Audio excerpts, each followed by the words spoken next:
You're sitting in your car in a parking lot, engine off, looking at a number on your phone that has 7 digits in it, and the first thought that arrives, uninvited, fully formed, is not "I did it" or "I'm proud of myself." It's Kyle's voice from 11 years ago in a kitchen that smelled like burnt garlic, saying, with the specific confidence of someone who has never once been asked to back up a claim, "You're never going to amount to anything." You did not expect Kyle to show up today. Kyle has not shown up physically in over a decade, but apparently some sentences just move in permanently, pay no rent, and reappear exactly when you least expect them, like a house guest who never left and occasionally rearranges your furniture out of spite. You were 27 when he said it. You'd just been laid off from a marketing job you didn't even like, and you'd mentioned, tentatively, that maybe this was a sign to try something different. Maybe go back to school part-time. Maybe pivot. Kyle did not receive this well. Kyle, for context, was 29 at the time, worked in business development, a phrase that to this day you still can't fully define, and drove a car that was technically leased, a detail he mentioned approximately never. Let's establish something up front, because it matters for the rest of this story. You were not, in that kitchen, at 27, a particularly impressive specimen of financial responsibility. You had $340 in savings. You had a credit card balance you actively avoided thinking about, the way you avoid thinking about the smoke detector that's been beeping every 11 minutes for 4 days because you can't find the right battery. You were, by any reasonable measure, a person whose future was genuinely uncertain. Kyle was not wrong to have doubts. Kyle was wrong about almost everything else, but the doubts themselves were, in a vacuum, defensible. What made the sentence land the way it did wasn't that it came from nowhere. It's that it came from someone who was supposed to be on your team, delivered in the tone people use when they've already decided the conversation is over and are just waiting for you to catch up. You didn't argue with him. You remember this specifically because you've replayed it more times than you'd like to admit, usually at 1 a.m., usually for no productive reason. You just said, "Okay," and went to bed, and the relationship limped along for another 4 months before ending over something unrelated and, in retrospect, almost comically petty, involving a shared Netflix password and a level of pettiness that neither of you have ever fully owned up to. Here's the part that isn't dramatic, which is, at this point, apparently the entire genre this channel operates in. You did not respond to Kyle's comment with a montage. You did not immediately enroll in a prestigious program, land a 6-figure job, or have a single cinematic turning point. What you did, 3 weeks after the breakup, was take a temp job at a medical billing company because it was the first thing that called you back, paying $17 an hour, doing work that involved a software system so outdated it required you to memorize keyboard shortcuts from what appeared to be 1998. You were, if you're honest, doing this specifically to prove something, initially. That lasted about 6 weeks. After 6 weeks, the spite ran out, the way spite always eventually does, and you were just left with a job. A boring, stable, forgettable job at a company that processed insurance claims for a regional hospital network, sitting 3 cubicles down from a woman named Renata who had been there for 19 years and had, at that point, no discernible personality quirks other than an encyclopedic knowledge of which vending machine snacks were, quote,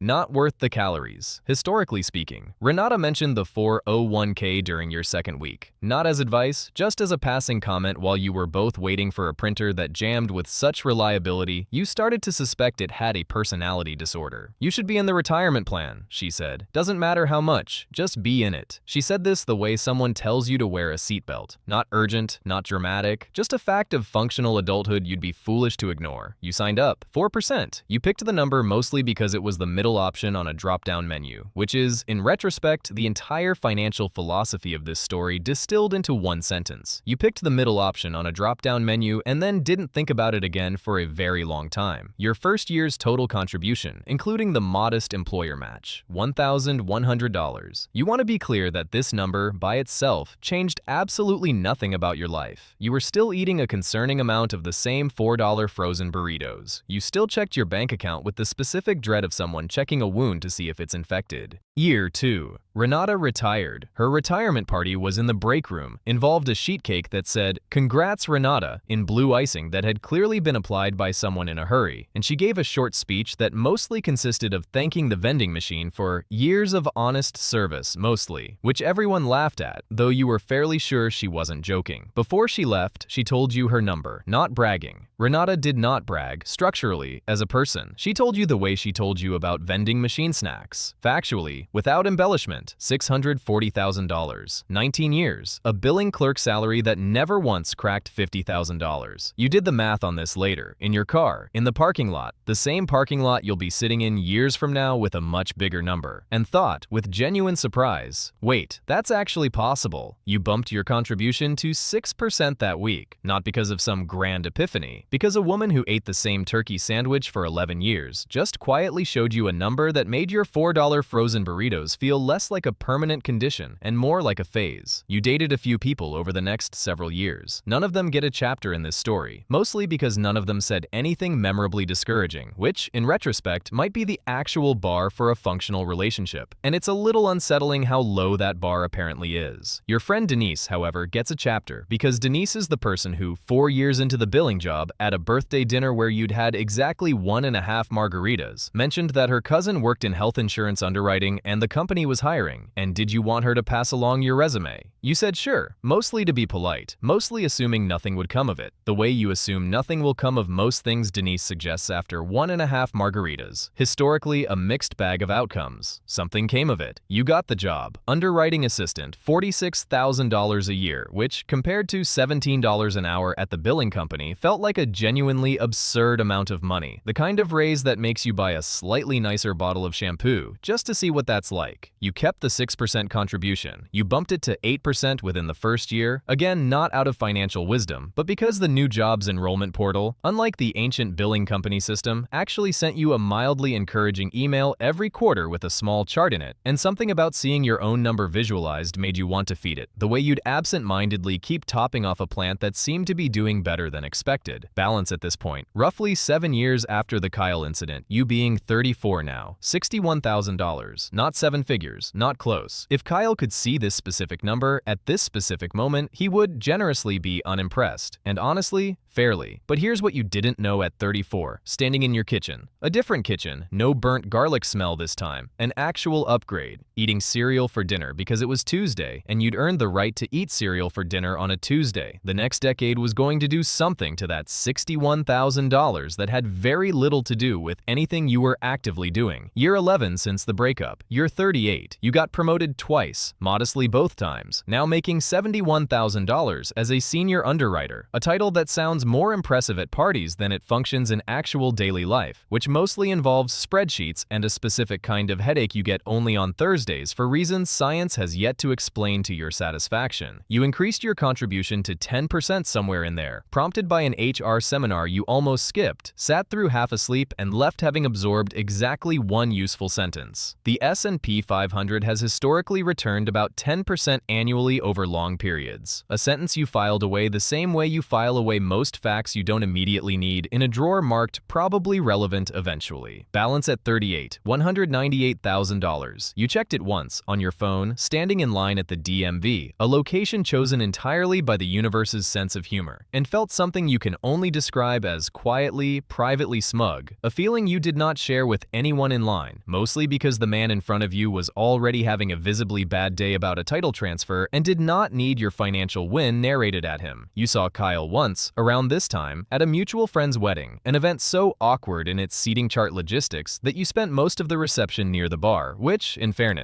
is also just generally where the good conversations happen. Kyle had gained a modest amount of weight, lost a noticeable amount of hair, and gained somehow an even larger amount of confidence about his career, which he described, unprompted, for 11 straight minutes as really taking off, a phrase that, upon actual questioning, appeared to mean he'd changed job titles twice without a meaningful change in salary. You did not mention your 401k. You did not mention the promotion. You said, "That's great, Kyle," in a tone you'd practiced, apparently, without realizing it, for over a decade, and then you got another drink and talked to the bartender about literally anything else, including, memorably, a 15-minute tangent about regional barbecue sauce preferences that remains, to this day, one of the more satisfying conversations of your adult life. Year 16. You're 43. Life happened in the boring, unremarkable ways life happens. You moved twice, adopted a deeply anxious rescue dog named Biscuit, who was afraid of specifically the sound of plastic bags and nothing else, got another modest promotion and inherited $22,000 from your grandfather, which you put, without much fanfare, directly into the same account that had been quietly doing its thing since a printer jam and a woman named Renata changed the entire trajectory of your financial life, without either of you fully realizing it at the time. Balance at $540,000. You remember this number specifically because you did the math with genuine disbelief, twice, using two different calculator apps, because you didn't trust the first one, a level of paranoia that says more about your relationship with good news than anything else in this story. And then, finally, this year, you're 45, 18 years since the kitchen, since the burnt garlic, since a sentence that apparently took up more permanent real estate in your brain than it had any right to. You're sitting in your car in a parking lot, engine off, and the number on your screen reads $1,040,000. You did not build a business. You did not discover an underrated stock. You did not, in any meaningful sense, prove Kyle wrong on purpose, because proving Kyle wrong was never actually the plan, mostly because Kyle stopped being the plan sometime around the barbecue sauce conversation. You built this the way Renata built hers, quietly, unglamorously, one drop-down menu decision at a time, propelled largely by a printer jam, a sheet cake, and a friend who was slightly buzzed enough at a birthday dinner to mention her cousin's job opening. You think, briefly, about texting Kyle the screenshot. You do not do this, not out of maturity exactly, though you'd like to claim maturity, mostly because Kyle, genuinely, does not matter enough anymore to warrant the effort of finding his number, and there's something almost funnier about that than sending the screenshot ever could be. You start the car, you drive home, Biscuit is waiting by the door, deeply suspicious of a plastic bag someone left on the porch, and you spend the next 10 minutes calmly negotiating with a dog about the fundamental harmlessness of a Trader Joe's bag, which feels, honestly, like a more accurate use of your evening than any imagined confrontation with a man you haven't thought about in years until this morning. The seven figures don't erase the sentence, they just make it smaller, the way most old wounds get smaller, not because they heal dramatically, but because your life eventually gets big enough around them that they stop being the loudest thing in the room.